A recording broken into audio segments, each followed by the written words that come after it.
దాదాపు చాలా జిల్లాల్లో ప్రత్యేకంగా కోస్టల్ ప్రాంతాల్లో హెవీ రెయిన్స్ పడబోతున్నాయి. అదేవిధంగా 100 నుంచి 120 కిలోమీటర్లు స్పీడ్తో గాలులు వీచిపోతున్నాయి అని చెప్పేసి వాతావరణ శాఖ నుంచి వచ్చిన సమాచారం కానివ్వండి, వివిధ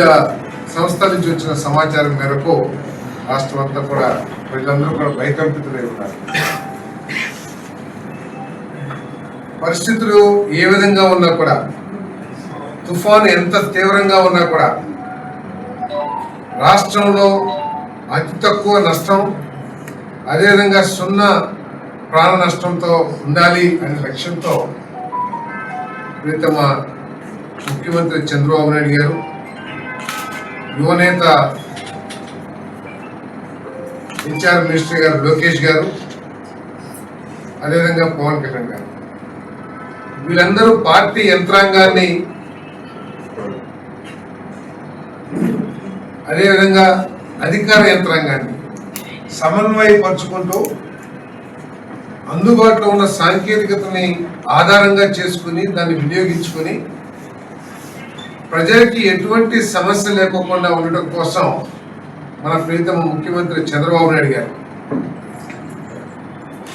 రాత్రి 12 గంటల వరకు కూడా, రాత్రి 12-1 గంటల వరకు కూడా సెక్రటరియట్లోనే ఉండి ఈ ఆపరేషన్స్ అన్నింటినీ కూడా మానిటర్ చేశారని చెప్పేసి భావిస్తున్నాను.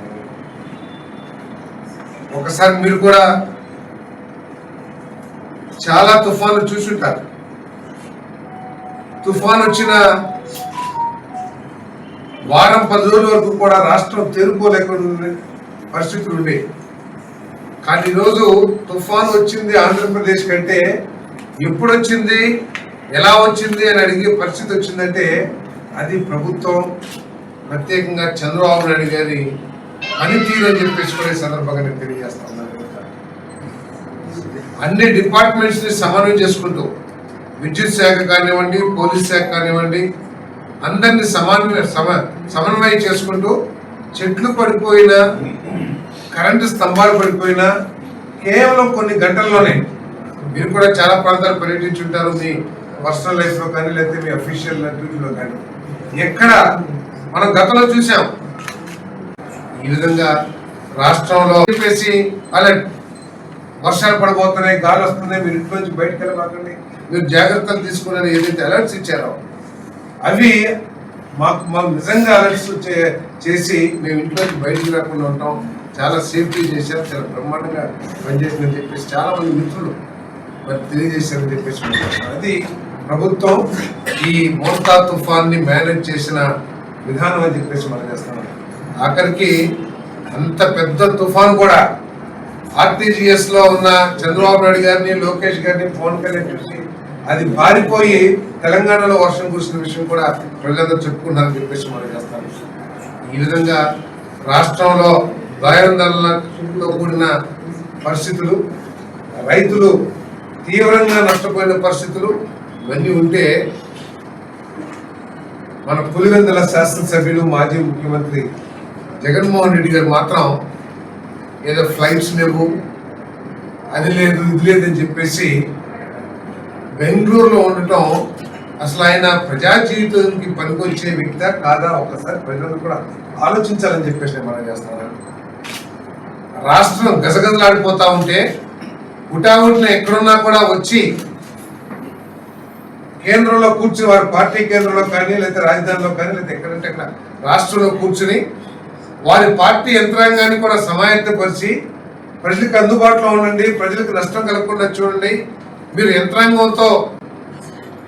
కోఆపరేట్ చేసి వారు చేసే కార్యక్రమానికి తోడుండండి, లేదు వారు తప్పు చేస్తుంటే మీరు సరి చేయండి, మీరు నిలబడండి అని చెప్పేసి ఒక డైరెక్షన్ ఇవ్వాల్సిన వ్యక్తి ఒక పార్టీ అధ్యక్షుడు బెంగళూరులో కూర్చుని ఈ రోజు వరకు కూడా, నిన్న వాతావరణం చాలా పొడిగా ఉంది, ఎక్కడ ట్రాఫిక్ ఆగటం కానీ, ఎక్కడ ఎటువంటి ఇబ్బందికర పరిస్థితులు కానీ లేవు. ఉన్నదల్లా పడిపోయిన పంటలు కానివ్వండి, మునిగిపోయిన హార్టికల్చర్ పంటలు కానివ్వండి, ఇవే తప్పితే ఎక్కడా కూడా సామాన్య జనజీవనానికి ఎటువంటి ఇబ్బంది లేదు. కానీ జగన్మోహన్ రెడ్డి గారు మాత్రం